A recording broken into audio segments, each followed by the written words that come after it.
자, 이제 하나님의 복된 말씀 같이 읽도록 하겠습니다. 사도행전 28장 11절로 22절까지 이 계시 말씀을 한 절씩 나누어서 교독하시고 마지막 절 합독하실 때 살아계신 하나님의 음성을 들을 수 있기를 원합니다. 낭독자는 특별히 읽지 않으셔도 되겠습니다. 11절입니다. 석 달 후에 우리가 그 섬에서 겨울을 난 알렉산드리아 배를 타고 떠나니 그 배의 머리 장식은 디오스 고로라. 수라구서에 대고 사흘을 있다가 거기서 둘러가서 레기온에 이르러 하루를 지낸 후 남풍이 일어나므로 이튿날 보디올에 이르러 거기서 형제들을 만나 그들의 청함을 받아 이래를 함께 모으니라. 그래서 우리는 이와 같이 로마로 가니라.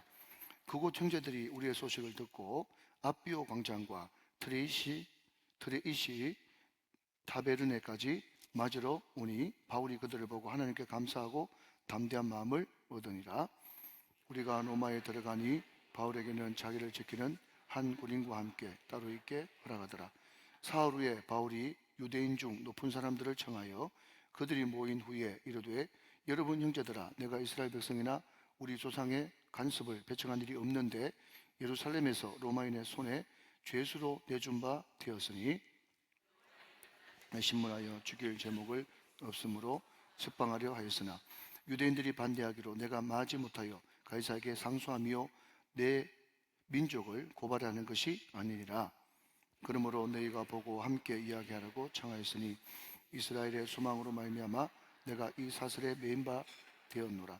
그들이 이르되, 우리가 유대에서 내게 대한 편지도 받은 일이 없고 또 형제 중 누가 와서 내게 대하여 좋지 못한 것을 전하든지 이야기한 일도 없느니라. 이에 우리가 너희 사상이 어떠한가 듣고자 하니 이 바에 대하여는 어디서든지 반대를 받을 줄 알기 때문이라 하더라. 아멘, 아멘. 자, 우리 예배분들과 한번 인사하시고 말씀을 받겠습니다. 더운 여름만큼 오늘 은혜가 더 뜨겁게 임할 줄로 믿습니다. 인사하시기 바랍니다.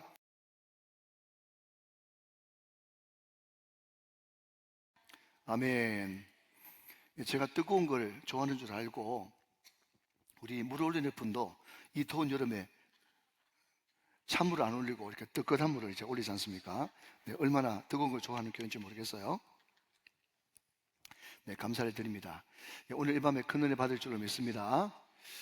여러분, 그 사도 바울이 사도행전 9장에서 이제 다메섹 도상에서 주님 만나는 장면이 나오죠. 그리고 난 다음에 하나님께서 바울에게, 사울이라고 불렀던 바울에게 이렇게 이야기합니다. 내가 너를 이방의 빛으로 삼아 이방인들에게 복음 전하는 전도자 또 선지자 사도로 삼을 것이다 라고 하는 이방의 빛의 사명을 주었습니다. 그런데 그 사명을 받고 사도 바울은 끊임없이 그 사명을 향해서 달려나갑니다. 많은 사람들이, 또 인간적인 사람이 아니라 기도하는 사람들이 어떻게 하든지 사도 바울을 말려보려고, 사도여, 당신이 예루살렘으로 올라가면 잡힙니다, 죽습니다, 순교당합니다, 올라가면 안 됩니다. 많은 사람들이 여러 차례 감동을 통해서 말씀을 하고, 또 한 사람은, 아가보로 가는 사람은 그냥 사울이 맺던 띠를 가지고 퍼포먼스 까면서까지 하면서 사도 바울을 말리는 장면을 보게 되죠. 그렇지만 여러분, 사도 바울은 단호하지 않습니까? 뭐라고 이야기하죠?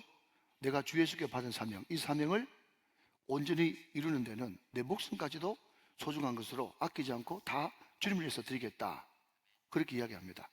그러니까 사도 바울은 한마디로 말하면 사명 받았을 때부터, 다른 말로 하면 콜링, 소명 받았을 때부터 끝까지 사명으로 살다가 사명으로 죽은 사람이에요.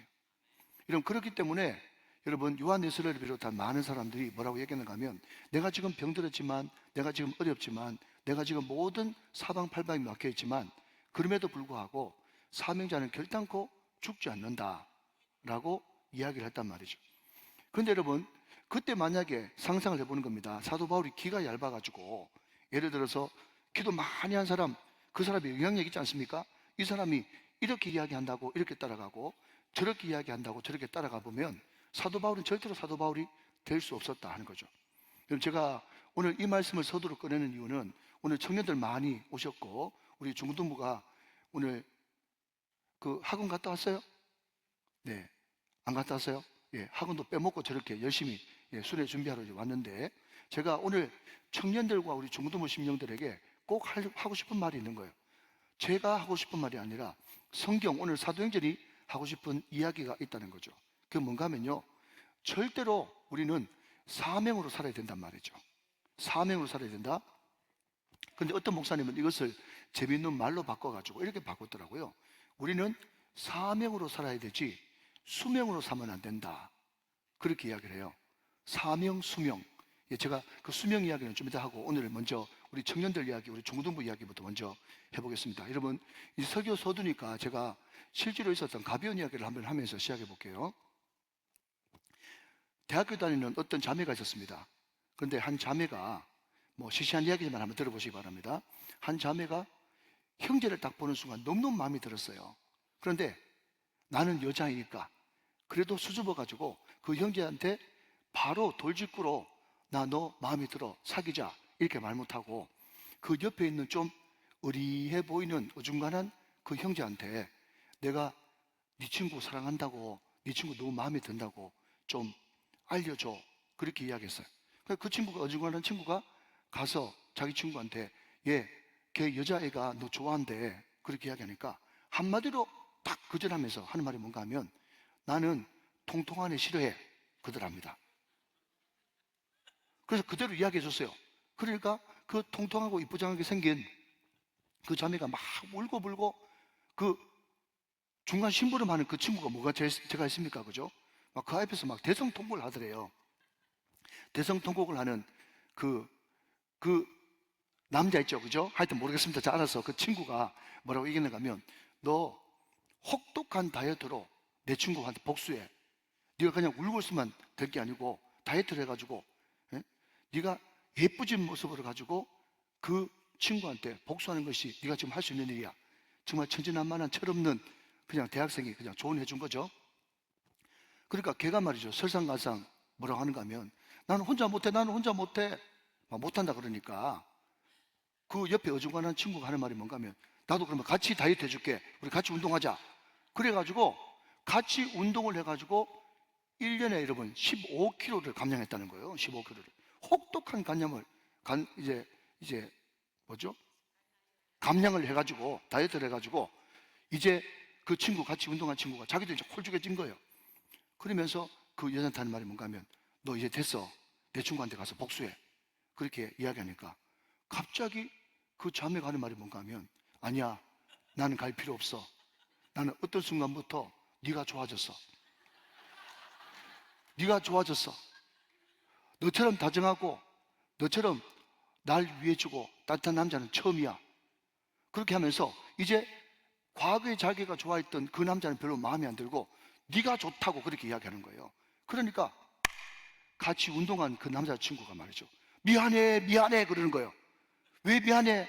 왜 미안해? 그랬더니, 미안해, 나는 통통한 여자 좋아해, 그렇게 이야기를 했다는 거예요.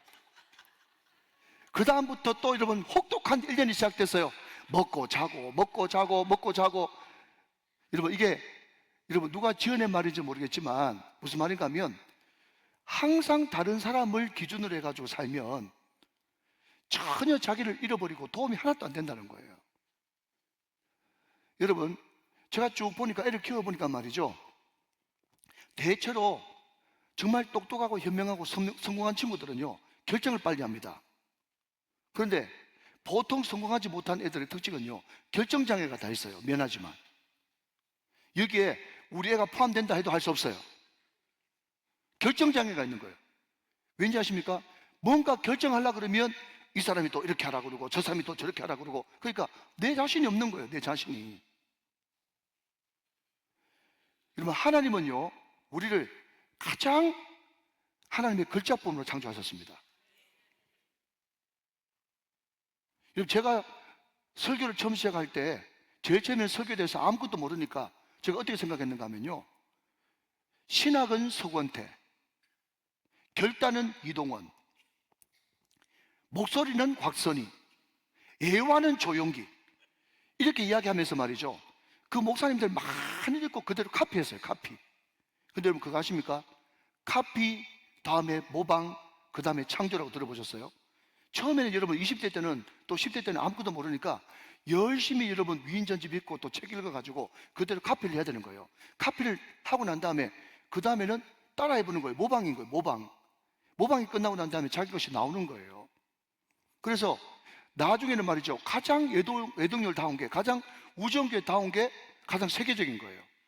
여러분, 우리 교회가, 여러분, 물론 사랑의 교회, 수연호교회, 여도순복음교회 그런 좋은 샘플을 보면서 끊임없이 배우고 공부하는 것도 있지만은, 우리 교회는 여러분 40몇 년 동안 흘러온 우리 교회 나름대로 스피릿이 있잖아요. 그것을 가장 잘 구해내낼 때 최고의 우정교회가 될 줄로 믿습니다. 사랑하는 여러분 잊어버리지 마십시오.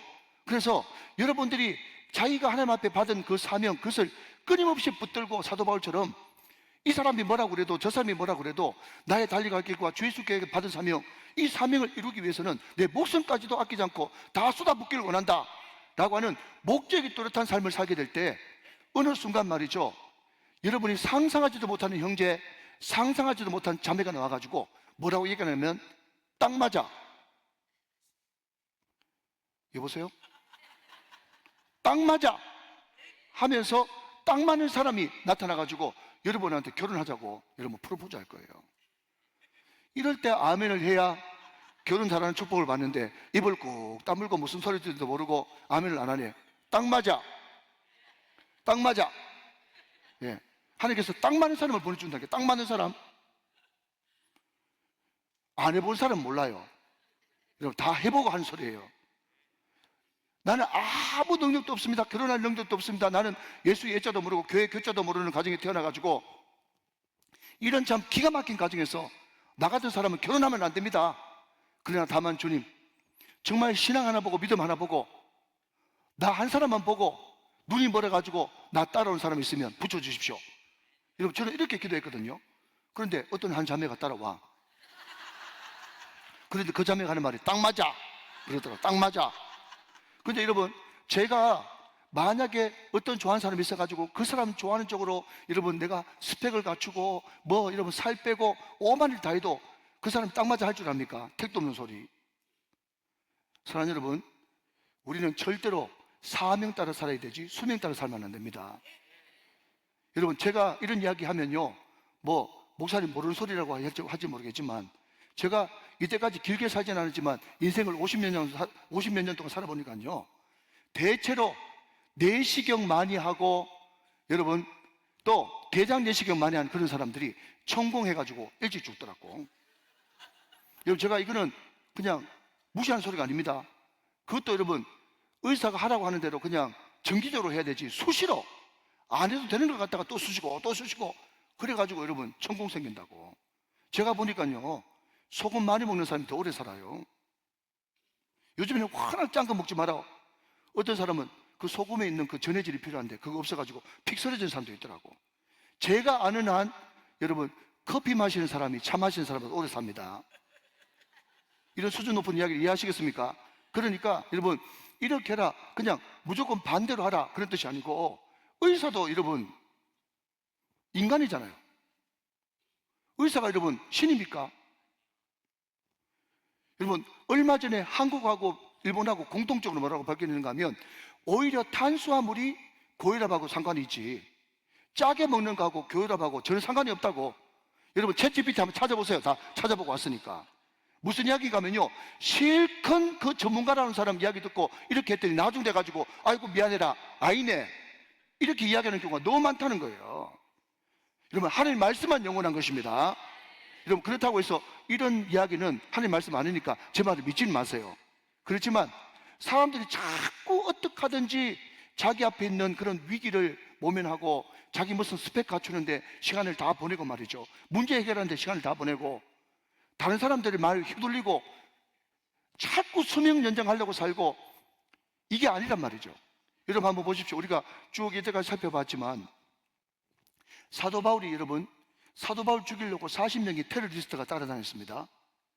무조건 아니라고 하십시오. 여러분 테러리스트 40명 따라다니는데 사도 바울이 암살당했습니까?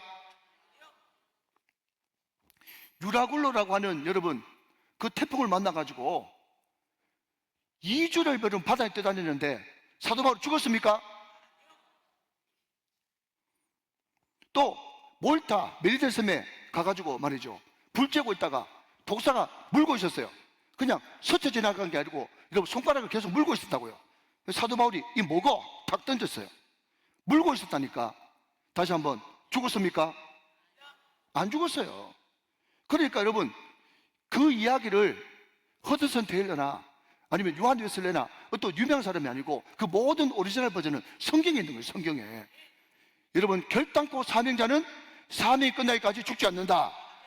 그러니까 내 사명이 어딘가 거기에 집중하면서 사명 맞춰 살아야 되지, 어떻게 하든지 수명 늘려보려고 전전긍긍하면서 의사 한마디 듣면 말이죠, 마치 뭐 하늘 무너진 듯한 그런 느낌이 들고, 그게 여러분 잘못된 거란 말이죠.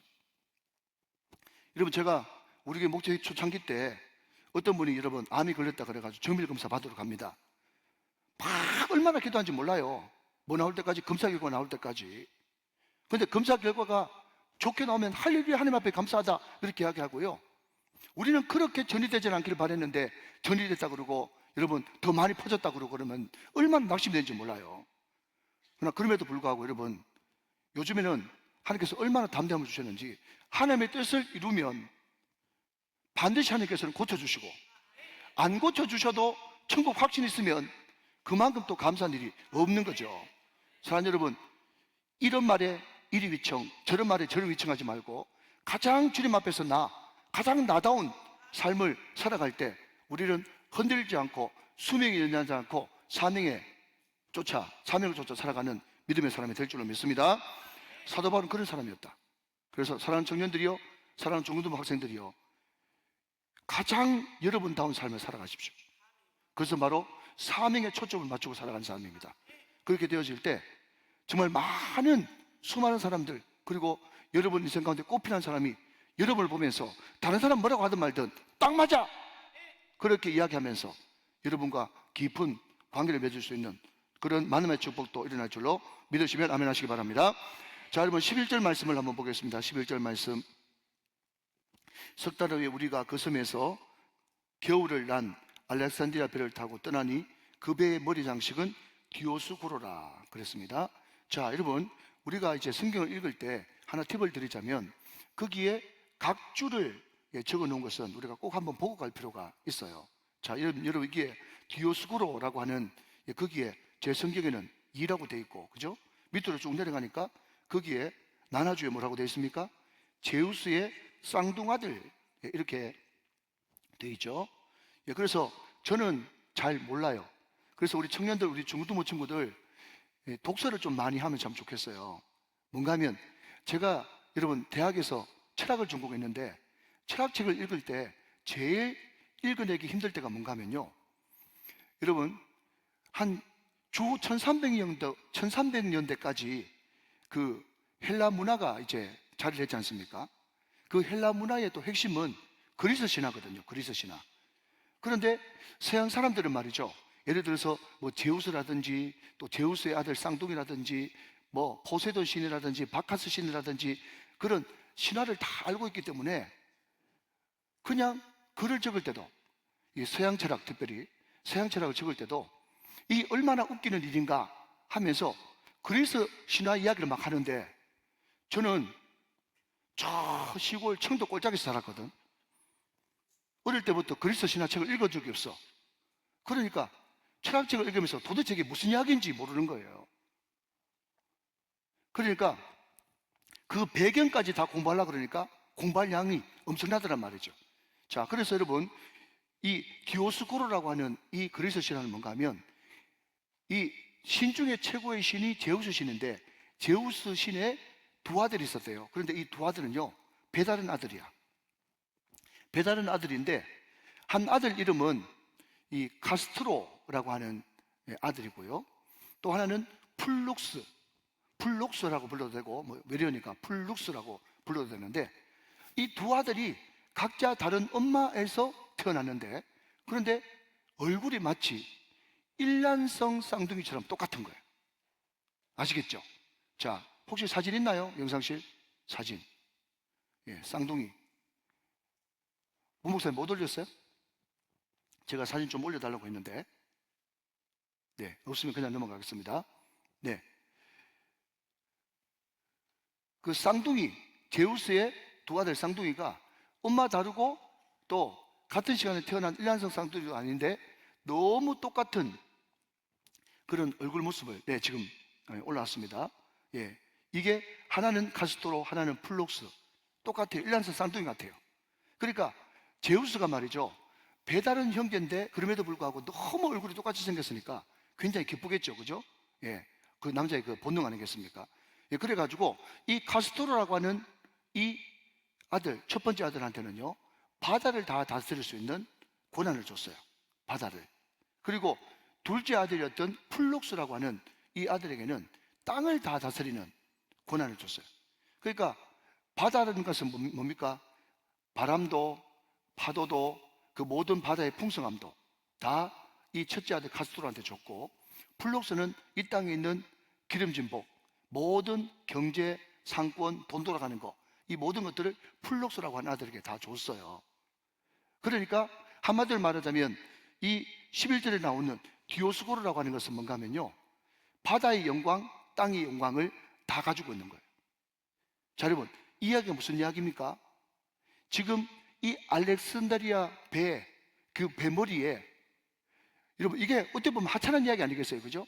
그런데 이 모양을 하고 있는 배에 탔다라고 구체적으로 그냥 디테일을 좋아하는 의사 출신 누가가 보니까 기가 막힌 거예요. 이해됩니까, 여러분? 세상 사람들은 여러분, 오직 필이 꽂혀 있고 관심 있는 것이 뭐밖에 없다는 말입니까? 바다의 풍요와 땅의 풍요, 이 모든 것들을 바라는 그것이 인간 세상입니다. 그런데 거기에 사도 바울을 비롯한 270명의 제수가 같이 탔죠. 그래서 사도 바울이, 여러분, 우리가 27장 11절 말씀에 그 백부장이 선장과 선주의 말을 바울의 말보다 더 믿음으로 말미암아가지고 유다굴로라고 하는 엄청난 광풍이 불렀지 않습니까? 그럼에도 불구하고 너희들이 이 땅에 살면서 배 모양까지 바다의 풍요와 땅의 풍요를 기원하는 그것이 너의 인생이지만 쓸데없는 소리 하지 마. 모든 바다의 풍요도 땅의 풍요도 그 모든 것을 주관하시는 분은 오직 하나님 한 분이야. 그것을 여러분, 오늘 11절에 나오는 디오스코르라고 하는 그 뭐라 그럴까, 문양이라 그럴까요? 아니면 뭐 마크라 그럴까요? 상징이라 그럴까요? 그것을 통해서 고발하고 있는 것입니다. 사랑하는 여러분, 혹시 우리가 예수를 믿으면서도 하나님 한 분의 절대 주권을 의지하지 못하고 어떻게 하든지 우리가 바다의 풍요와 땅의 풍요를 차지하기 위해서 몸부림치고 있다면, 사랑하는 여러분, 그거 빨리 내려놓으십시오. 하나님이 먼저 그의 나라와 그의 의를 구하는 사람에게 이 모든 것은 뭐죠? 예? 바다의 풍요와 땅의 풍요도 다 주실 수 있는 전능하신 하나님이십니다. 우리가 그것을 믿고 나가야 된단 말이죠. 자, 여러분, 12절 13절을 보시겠습니다. 수라구사에 대고 사흘을 있다가 13절, 거기서 둘러가서 레기온에 이르러. 자, 12절에 수라구사, 시칠리아 섬의 수도입니다. 수라구사. 네, 지도 좀 띄워주십시오. 제가 읽을 테니까요. 지도를 좀 띄워주세요. 지도. 그 말고, 자, 여러분, 여기 보면, 자, 수라구사가 시실리 섬 그 옆에 수라구사라고 되어 있죠. 그죠? 여기가 시실리 섬의 수도가 수라구사입니다. 예, 거기를 지나서 레기온, 이쪽으로 갔다가 그 다음 보디올 그 옆에 이탈리아라고 되어 있죠. 이탈리아. 근데 학자들이 거의 대부분 공통적으로 뭐라고 이야기하는가 하면 이 보디올이 말이죠, 그 유명한 이태리 남부의 나폴리입니다. 나폴리. 제가 나폴리에 관련된 한번 불러드리고 싶지만, 네, 여러분 힘들 것 같아서 시간이 없어서 그냥 넘어가고요. 아무튼 저기에 보디올이 나폴리. 자, 저기서 한 내륙으로 200km 정도 올라가면 이제 로마가 드디어 나오는 거예요. 자, 그런데 자, 지도 한번 보셨으니까 다시 끄고, 자, 그런 의미에서 12절 13절 다시 한번 보시면 수라구사에 대고 사흘을 있다가 거기서 둘러가서 레기온에 이르러 하루를 지낸 후 남풍이 일어남으로 이튿날 보디올에 이르렀다. 그렇게 말하고 있다는 거죠. 자, 여러분, 다시 한번 더 그냥 성경 보시면서 수라구사에 대고 사흘, 거기에 동그라미를 한번 쳐보시고 사흘 있다가 거기서 둘러가서 레기온에 이르러 하루를 지낸 후 남풍이 일어나므로 남풍 동그라미 이튿날 보도일에 이르러. 자, 여러분 여기에 사흘, 하루, 이틀 이렇게 되어 있죠? 자, 저를 한번 보십시오. 저를 보세요. 여러분 이때 전기 여객선 있었습니까? 없었어요. 여러분 이때 1세기 때 배는요 다 범선입니다. 돛담배. 그러니까 여러분 여기에 마치 누가가 항해일지처럼 우리가 수라구사에 있다가 레기온에 가고 레기온에 있다가 보도일에 가고 하면서 항해일지를 쭉 기록하고 있어요. 각각 사흘, 하루, 이틀 걸렸어요. 여러분 이게 뭔가 하면요, 아무리 가고 싶어도 만약에 바람 한 점 없이 참참하다 그러면요 사흘, 하루, 이틀이 아니고 그게 5일이 될지 7일이 될지 몰라요. 이 말이 무슨 말인가 하면 하나님께서 수라구스에서 레기온으로, 레기온에서 보디올로 옮길 때마다 그때마다 여러분 아멘 하시기 바랍니다. 훈훈한 훈풍이 때를 따라 불어줬다는 거예요. 여러분 이게 얼마나 중요한지 모릅니다. 다시 한번요, 여러분 우리가 아무리 바다의 풍요와 땅의 풍요를 가지고 싶지만 그 모든 것의 주관자는 하나님이십니다. 마찬가지로 우리가 이쪽으로 가고 저쪽으로 가고 옮겨가고 싶지만 그때마다 필요한 바람이 불어주지 않으면 우리는 꼼짝달싹 못하고 있단 말이죠. 여러분 이것이 무엇입니까? 이것을 또 다른 말로 한 발짝 더 나아간다면 여러분 우리가 어제까지 은혜 받았습니까? 우리가 여러분 신앙에 가서 믿음의 가정에 태어났습니까? 우리 아버지가 믿음 줬습니까? 엄마가 믿음 줬습니까? 그것 가지고 안 된다는 거예요. 여러분 어릴 때 잘 살았습니까? 여러분 지금 형편 괜찮습니까? 지금 형편 괜찮아가 안 된단 말이죠. 여러분 우리 교회가 어려웠습니까? 어렵다 좀 붕괴했습니까? 지금 분위기가 좋습니까? 그 정도 가지고 안 된단 말이죠.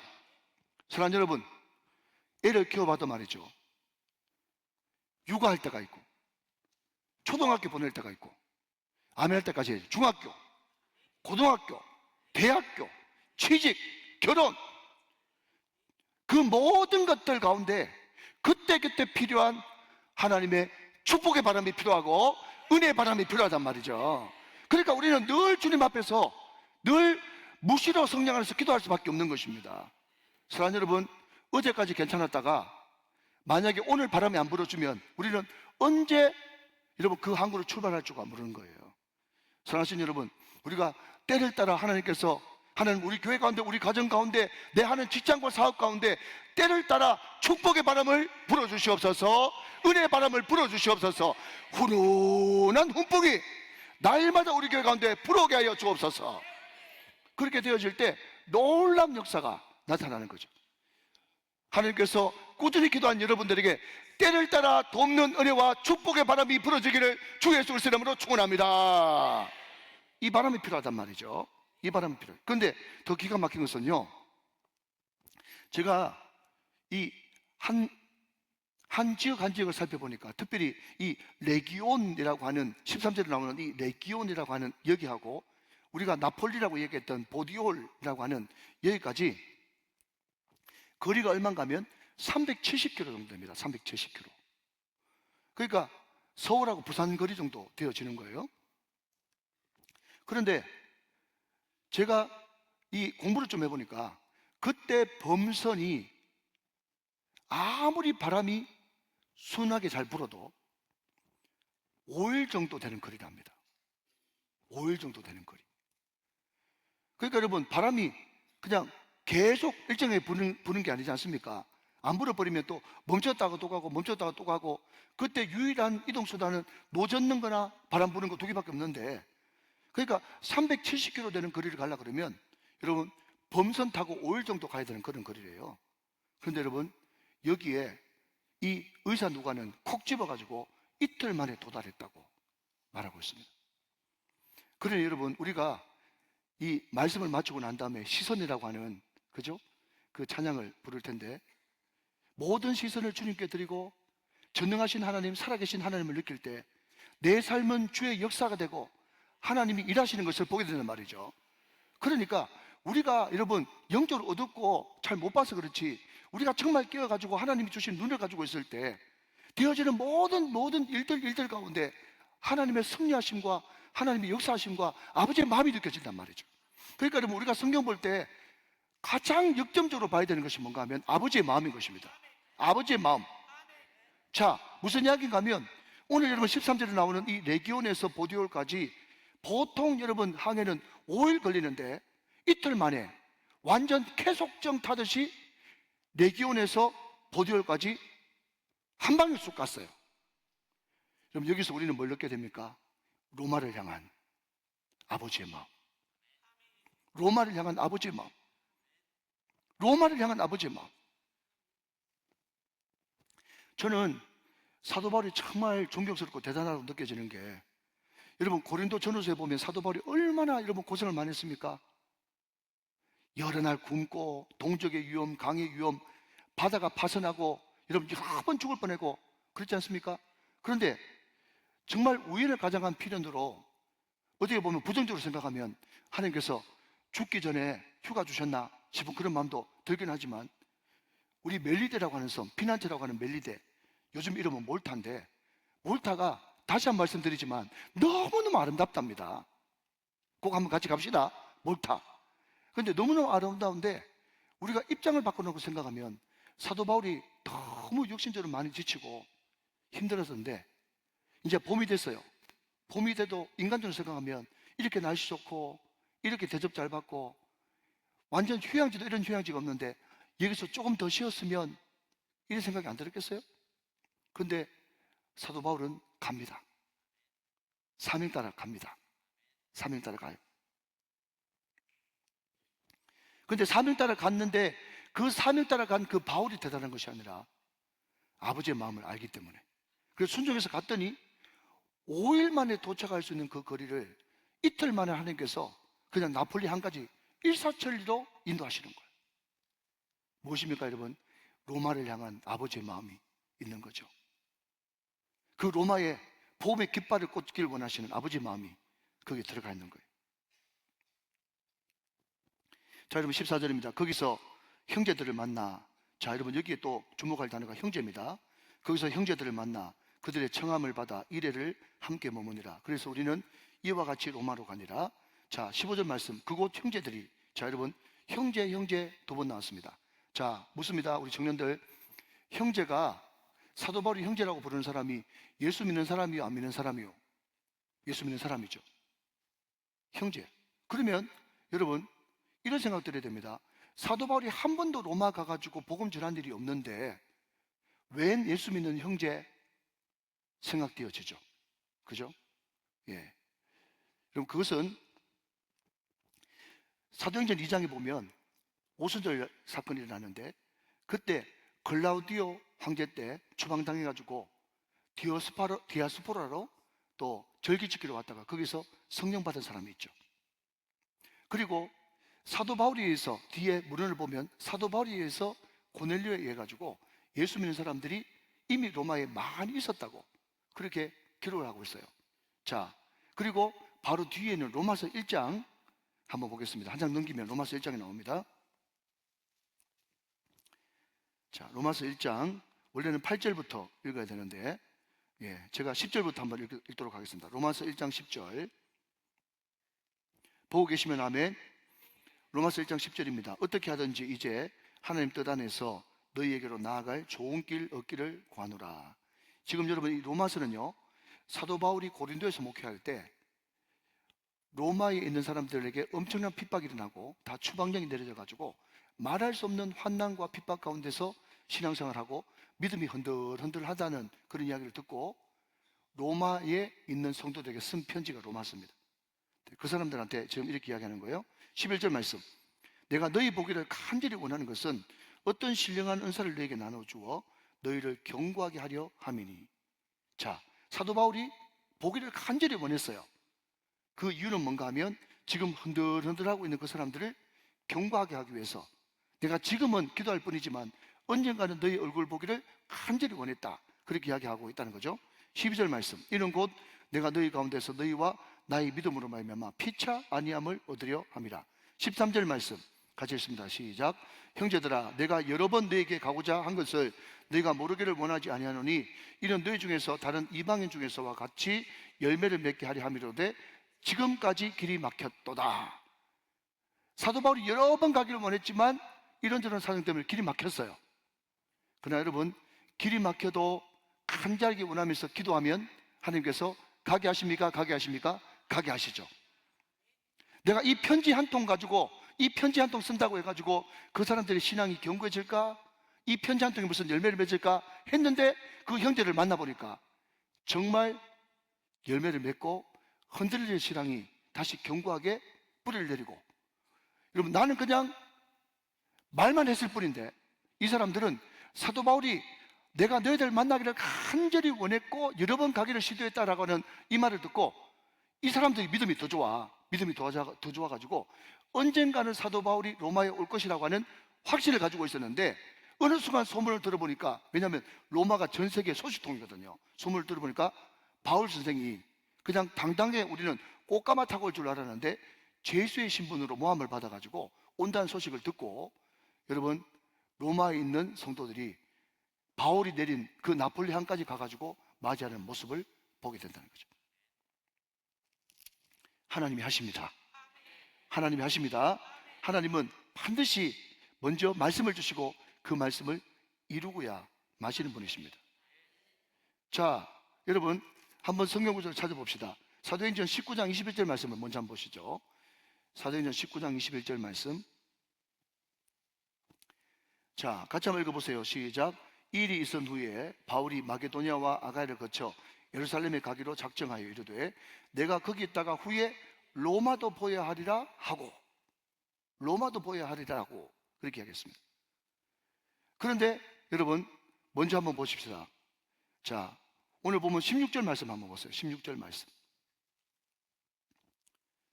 시작. 우리가 로마에 들어가니 그랬죠.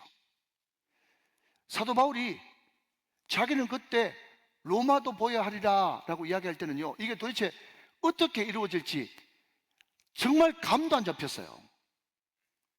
그런데 하나님이 네가 가이사 앞에 서야 되겠고 로마도 보아야 하리라 라고 말씀했기 때문에 하나님의 꿈이 나의 꿈이 된 거예요. 여러분, 이게 사명입니다.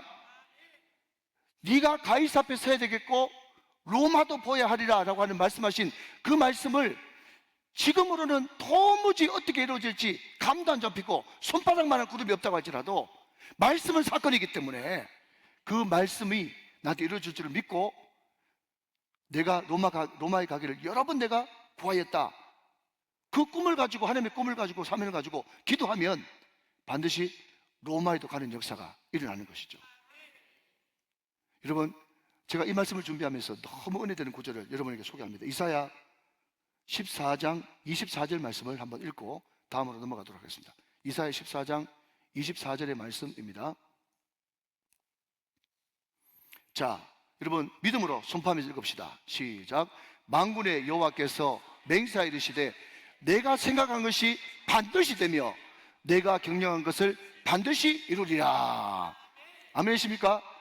여러분, 우리가 정말 순수한 마음으로 이 말씀을 액면 그대로 가감없이 고집고대로 믿는다면 하나님을 부인할 수가 없는 거죠. 이런 중요한 구절이 나오면 좀 더 오래 뛰어나야 돼. 자, 여러분, 이사야 14장 24절 말씀 보니까 만군의 여호와, 여러분, 모든 군대 장관 되시는 여호와께서 맹세까지 하시면서 이르시되 뭔가 하면 내가 생각한 것이 반드시 된대요. 자, 여러분, 내가 생각한 것이 반드시 되기 때문에 우리는 어떻게 기도해야 됩니까? 하나님, 내 생각 내려놓고 하나님의 생각이 내 생각 되기를 원합니다. 이렇게 기도해야 되겠죠? 왜냐하면 하나님의 생각대로 되니까. 그리고 하나님이 한번 이루기로 경영하기로 작정한 것은 반드시 이루어지고야 만다는 것입니다. 그러니까 여러분, 다시 돌아오면 사도 바울이 말이죠, 네가 가이사 앞에 서야 되겠고 로마도 보아야 하리라 라고 이야기했을 때 도대체 이게 어떻게 이루어질지 꿈에도 모르겠는 거예요. 그러나 그럼에도 불구하고 하나님은 한번 말씀하신 것은 어떻게 주물딱 하시든지 반드시 사건으로 현실로 이루어내고야 마십니다. 내 생각대로 다 된단 말이죠. 여러분, 이것을 믿는다면 그분이야말로 듣는 자시고 그분이야말로 하나님이십니다. 이렇게 고백할 수밖에 없지 않겠습니까? 할렐루야. 다시 한번요, 너무 중요하기 때문에, 그렇기 때문에 내 생각을 버리세요. 하나님 생각대로 됩니다. 그러니까 여러분, 우리가 노래 부를 거예요. 하나님의 꿈이 나의 비전이 되고, 하나님의 성품이 나의 인격이 되고. 여러분, 이게 정말 믿음의 사람이 해야 될 그런 기도란 말이죠. 이게 바로 우리가 기도해야 될, 원하고 바라고 기도하는 기도 제목이 돼야 된단 말이죠. 자, 그런데 여러분, 이 굉장히 중요한 오늘 큰 포인트 중에 하나인데, 이 사도행전의 저자였던 누가는요, 이렇게 구체적으로 기록하고 있어요. 자, 14절 말씀 다시 한번 보시면요, 거기서 형제들을 만나 그들의 청함을 받아 이래를 함께 머무니라. 그 다음, 그래서 우리는 이와 같이 로마로 가니라. 그렇게 말씀하고 있다는 겁니다. 자, 한번 따라해 보실래요? 후토스. 시작. 후토스. 후토스. 이와 같이. 후토스. 이와 같이 로마로 가니라. 여기에 이 후토스라고 하는 이 단어는 말이죠, 반드시 그렇게 된다, 반드시 그렇게 된다 라는 것을 의미하고 있습니다. 자, 그게 또 하나, 여러분, 여기에 로마로 가니라, 로마로 가니라 되어 있지 않습니까? 근데 여기에 이 가니라라고 하는 이 단어가 뭔가 하면요, 개선 장군이 적들과 싸워가지고 이기고 난 다음에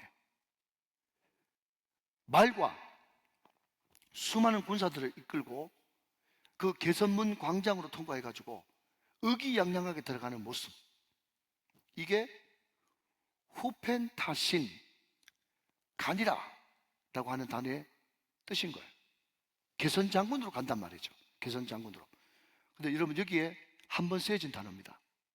그러니까 여러분, 무슨 말인가 하면, 이 누가가, 사도행전에 기록한 누가가, 사도 바울이 비록 바깥으로 볼 때는 죄수의 모습으로 들어갔지만, 그러나 그럼에도 불구하고 사도 바울의 이 로마의 발걸음은 하나님의 꿈이었고, 사도 바울이라고 하는 그 영적 거인이 들어감으로 말미암아 가지고 마치 복음으로 개선 장군이 되어 가지고 로마, 세계의 중심이라고 하는 그 로마의 십자가의 깃발을 꽂는 개선 장군으로 사도 바울을 묘사하고 싶었던 거예요. 사랑하는 여러분, 복음은 능력입니다. 복음은 승리입니다. 우리가 복음 들고 나가면 우리는 그때부터 복음의 깃발을 든 개선 장군이 될 수가 있는 겁니다. 여러분, 그래서 여러분 15절 말씀을 보면 이렇습니다.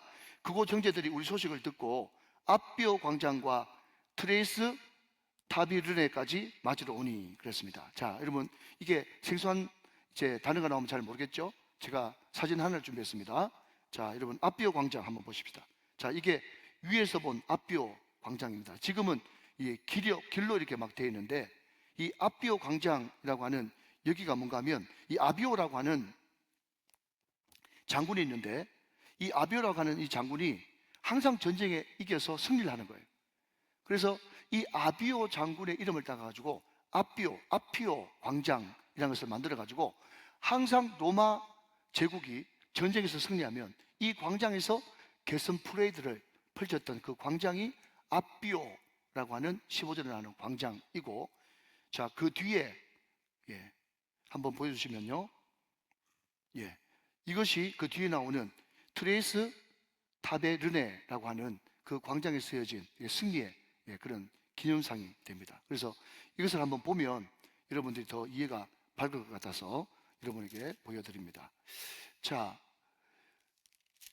여러분 15절을 계속 좀 보시면 그 뒤에 15절 하반절에 바울이 그들을 보고 하나님께 감사하고 담대한 마음을 얻었다 그랬습니다.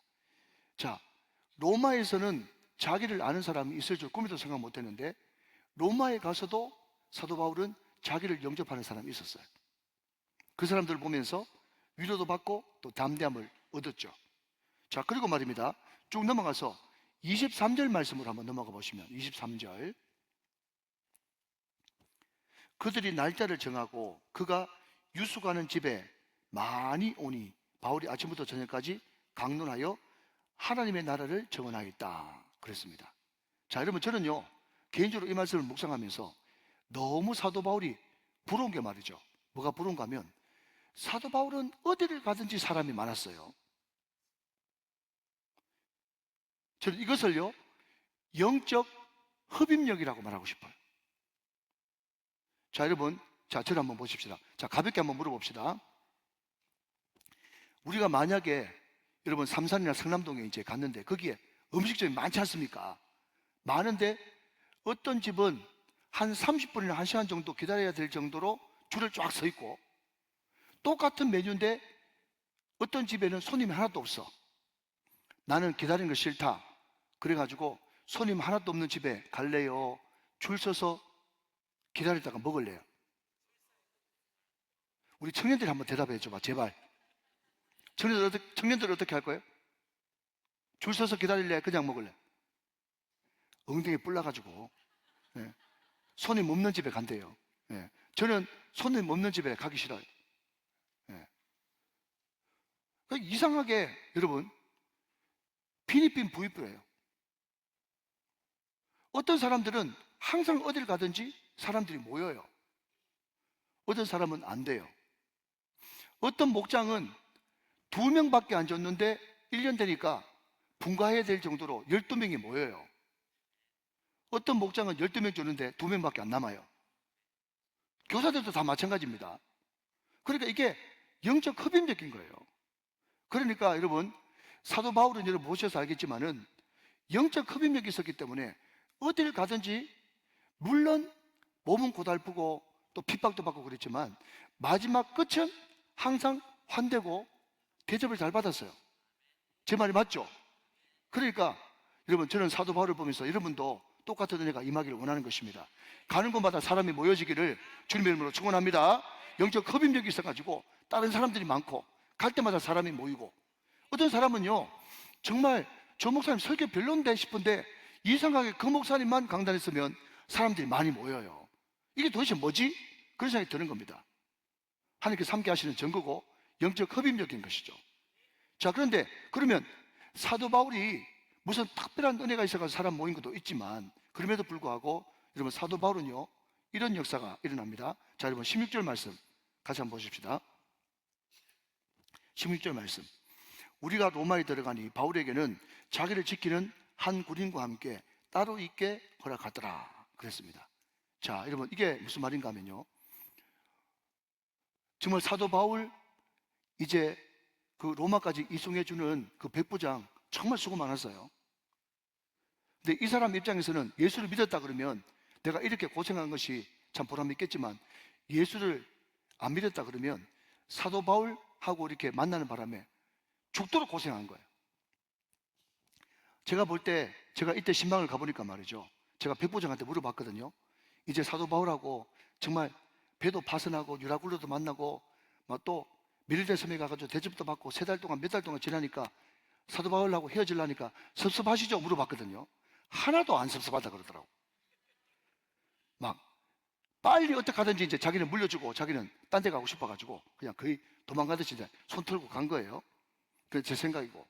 자, 그런데 사도 바울이 로마 황제한테 상소를 했기 때문에, 또 그리고 앞으로 이제 가이사 앞에 서야 되고 로마 시민권을 가졌기 때문에 특별 대우를 받은 것 같아요. 한 번에는 여러분 그냥 영내에서 그냥 구금됐다가 따로 로마 황제의 재판받을 때까지는 영내 바깥에서 집을 한 채 얻어가지고 거기서 사람들과 자유롭게 만날 수 있도록 해준 것 같습니다. 그러나 그럼에도 불구하고 로마법은 어떤 사도 바울을 지키는 사람이 한 10명 정도 된다 그러면, 한 소대가 된다 그러면 얇은, 그냥 눈에 잘 띄지 않는, 우리로 말하면 수갑 같은 걸 가지고 그냥 채워놓고 그냥 사도 바울을 늘 이제 같이 옆에서 동거를 해야 되는 거죠. 여러분, 제가 그 로마법을 읽으면서 어떤 생각을 한 줄 아십니까? 여러분, 사도 바울이 정말 돌에 맞아가지고 죽는 그 상황에서도 복음 전했는데, 자기하고 여러분 수갑 같이 차고 있는 그 사람한테 복음 안 전했겠어요? 얼마든지 복음 전했겠죠. 그래서 아까 제가 초대 문헌을 보면 뭐라고요?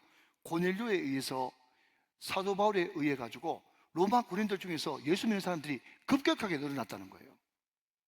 그러니까 여러분 좀 예를 들면 이런 겁니다.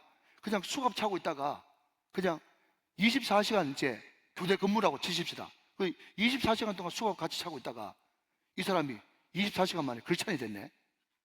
이제 교대 근무해가지고 사도 바울이 하는 말이 다음 이렇게 또 수갑을 찼어. 또 24시간 만에 또 예수를 믿었어. 다음 또 예수 믿어. 또 예수 믿어. 여러분, 사도 바울이 얼마나 복음을 잘 전하겠어요. 자, 여러분, 그러니까 여러분, 여기서 우리가 충분히 적용할 수 있는 명제는 뭔가 하면, 여러분 한번 따라 합시다. 나와 묶어주신 사람들을 전도하자. 사도 바울이 자기하고 묶인 사람을 전도했잖아요. 여러분, 우리 그 전도팀이 말이죠, 주일부터 토요일까지 매일 전도를 나갑니다. 열몇 팀이 나가고 있어요. 물론 여러분, 노방전도 너무나 하나님께서 기뻐하시고 모르는 사람한테도 전도해야 되겠지만, 예를 들어서 내가 기업의 중역이다 그러면 하나님께서 같이 책상 서는 그 사람들한테 복음을 전하는 겁니다. 그리고 내가 어떤 위치에 있다 그러면 그 사람한테 복음 전하는 거예요. 근데 내가 예수 믿는 중직인데 내하고 3년 동안 근무했는데도 내가 교회 다닐지도 모른다 그러면 하나님 앞에 얼마나 큰 책망을 받을지 모르겠어요. 여러분, 가족도 마찬가지입니다. 하나님께서 가족으로 묶어주셨잖아요. 직장으로 묶어주셨잖아요. 아멘 할 때까지. 여러분, 사업상 묶어주셨잖아요. 친구로 묶어주셨잖아요. 학부모로 묶어주셨잖아요. 그 묶어준 사람, 그 사람한테 당연히 복음 전하는 것이 마땅한 일이다. 사도 바울은 항상 먼 곳에 나가서 전하기도 했지만 또 가까운 데 있는 사람, 묶어준 사람한테도 복음 전했어요. 사도 바울이 여러분 1차, 2차, 3차 전도여행은 가서 복음 전했지만 감옥에 갇혔을 때나 또 로마 감옥에 갇혔을 때는요, 많은 허다한 사람들이 와서 교회를 만들었다니까요. 빌립보서, 에베소서, 빌레몬서, 골로새서, 이 모든 것들이 옥중서신인데 사도 바울이 전도여행 갈 때는 가서 복음 전하고 감옥에 있을 때는 그 사람들한테 복음 전해가지고 교회를 만들고, 모이면 전도하고 모이면 기도하고 나가면 전도하는 거예요. 그게 사도 바울의 삶이었다 하는 것입니다. 자, 이제 말씀을 마무리해 보겠습니다. 오늘 17절부터 조금만 더 보도록 하겠습니다. 17절. 자, 마치는 시간 똑같습니다.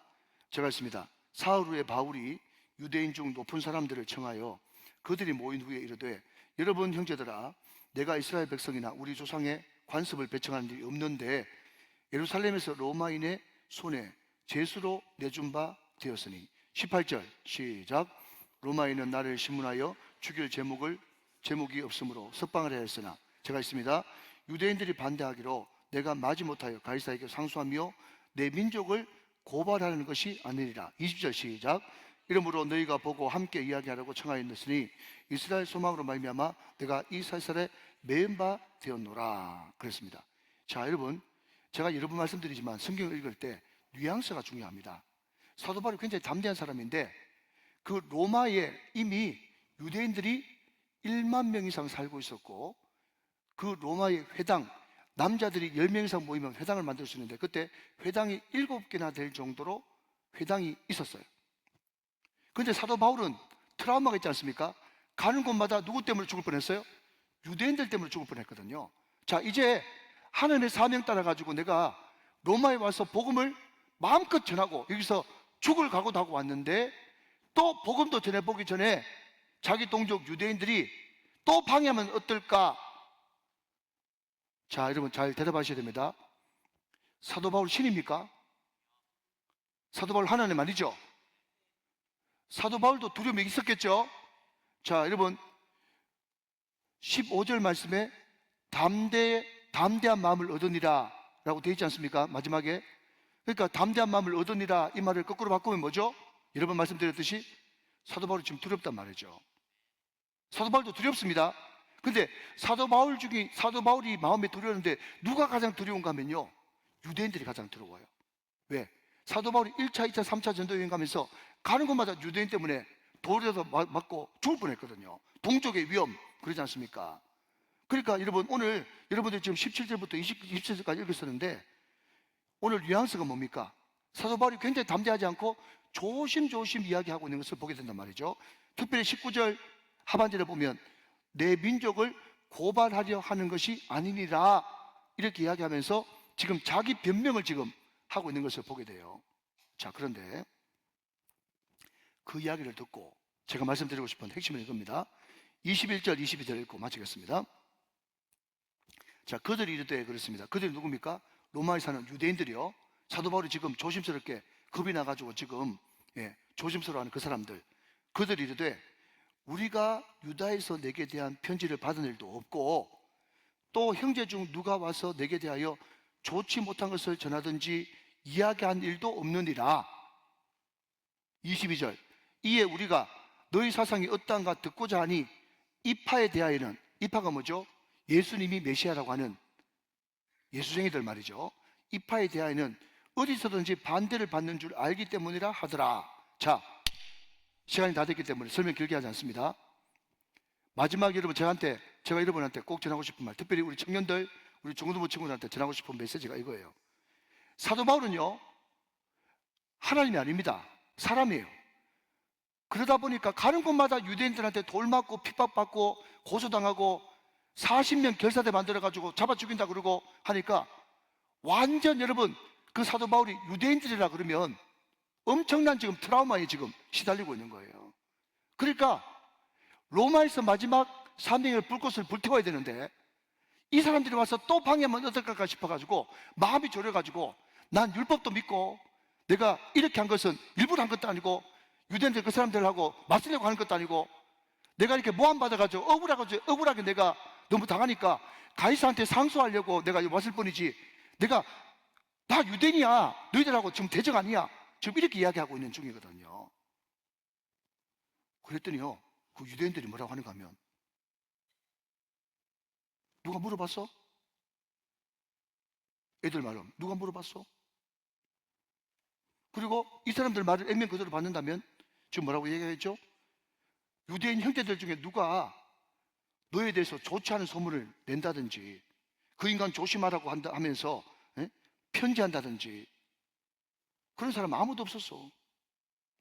다만 네가 지금 믿는 그 도가 어떤지 우리하고 워낙 다르니까 우리는 아직까지 메시아가 안 왔다고 생각하는데 넌 자꾸 예수라고 하는 그 십자가에 저주 형태를 받은 그 예수라고 하는 사람 메시아 그리스도라 그러니까 한번 듣고자 하고 네가 지금 전파하는 그 도가 사람들한테 별로 인기가 없어. 사람들이 다 싫어해. 그렇기 때문에 한번 들으려고 했을 뿐이지 나는 너희들에 대해서 선입관이 없어. 그 이야기를 하고 있단 말이죠. 자, 여러분, 실컷 이야기했는데 별것 아닙니다. 무슨 이야기인가 하면요, 여러분, 이겁니다.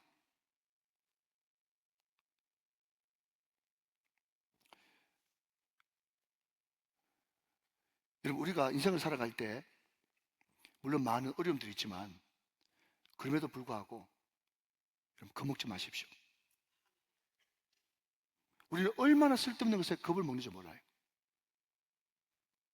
사도 바울이 머리가 좋기 때문에 머리 좋은 사람들의 가장 큰 약점은요, 생각을 너무 많이 한다는 겁니다. 제가 몇 년 전에 피부암 걸려가지고 제가 병원 간 적이 있는데 교수는 대충 이야기하고 갔는데 젊은 레지던트가 와가지고 자꾸 나보고 죽는데 죽을 수도 있대. 난 믿음이 있었기 때문에 그 믿음 없는 사람한테 내가 이야기했어요. 안 그래도 환자가 불안한데 왜 자꾸 부정적인 이야기를 합니까? 그렇게 이야기했더니요, 그게 병원 규칙이래. 이런 이야기하면 좀 웃어야 되는데 웃지도 않고. 그러니까 여러분, 영어 속담에도요, 너무 많은 생각이 너로 하여금 불행하게 만든다, 그런 이야기가 있어요. 자, 여러분, 마지막으로 한번 따라합시다. 생각보다 괜찮습니다. 시작. 생각보다 괜찮습니다. 아멘이십니까? 생각보다 괜찮아요. 미리 겁을 먹지 마세요. 생각보다 괜찮습니다. 많은 사람들이 여러분 쓸데없는 트라우마, 그게 사단의 보이스피싱이거든요. 혹시 여기 여러분 스스로 가만끈 좀 길다고 생각하시는 분들, 마지막으로 이야기합니다. 잠언 3장 5절 말씀을 읽겠습니다. 잠언 3장 5절 말씀. 자, 같이 한번 읽어보세요. 시작. 너는 마음을 다하여 여호와를 신뢰하고 내 명철을 의지하지 말라. 아멘이십니까? 여호와를 신뢰하고 할 수 있는 것은 순종, 할 수 없는 것은 신뢰. 하고 네 명철 너무 생각 깊이 하지 마라. 겁먹지 마라. 생각보다 괜찮다. 여러분, 이게 사도 바울이 던지는 메시지예요. 왜 생각보다 괜찮은가 라고 한다면 이 말씀을 여러분 정말 마지막으로 전해주고 싶어요. 시편 59편 10절 말씀 한 번 더 반복합시다. 시편 59편 10절 말씀, 자, 같이 한번 읽어보십시다. 시작. 나의 하나님이 그의 인자하심으로 나를 영접하시며. 자, 여기까지요. 자, 여러분, 인자하심은 하나님의 은혜고 사랑이고 호의입니다. 그런데 나의 인자하심으로, 잠깐 띄워놓으시면 좋은데, 나의 인자하심으로 나를 어떻게 해요? 나를 영접해요. 하나님의 인자하심, 하나님의 은혜가 나를 영접해요. 영접하려고 그러면 어떻게 해야 됩니까? 먼저 가 있어야 되지. 먼저 가 있어야 영접하지. 하나님의 은혜가 내 먼저 가서 나를 영접한다는 거예요. 믿으시기 바랍니다. 너무 은혜로운 말을 하니까 여러분 못 믿잖아요. 못 믿잖아. 이것만 되는 게 아닙니다. 여러분, 시편 23편 6절, 시편 23편 6절 정말 마지막에 시작. 내 평생의 선하심과 인자하심이 반드시 나를 따르리니 내가 여호와의 집에 영원히 거하리로다. 여기 또 인자하심이 나오잖아요. 인자하심이 이번에는 어떻게 한다고요? 나를 따른다고요. 나를 따르려 그러면 내 앞에 와야 돼, 내 뒤에 와야 돼. 내 뒤에 와야 되는 거죠. 사실 여러분, 지금도 우리에게 은혜 주시는 그 보이사가 내 위에 계시고 내 옆에 계시고 내와 함께 계시고 내 안에 계시고 나와 함께 계십니다. 여호와 인자하심이 나를 영접하기 위해서 내 앞서 가시고 나를 따르기 위해서 내 뒤에 오시고, 나는 하나님의 온통 은혜 가운데 사는 사람입니다. 그러니 사랑하시는 여러분, 겁먹지 마십시오. 할만합니다. 생각보다 괜찮습니다. 너희들이 이길 수 있습니다. 우리가 사명 따라 살고 수명 따라 살지 않으면 우리는 반드시 사도 바울처럼 승리하게 되어 있습니다. 묶어준 사람한테 전도하십시오.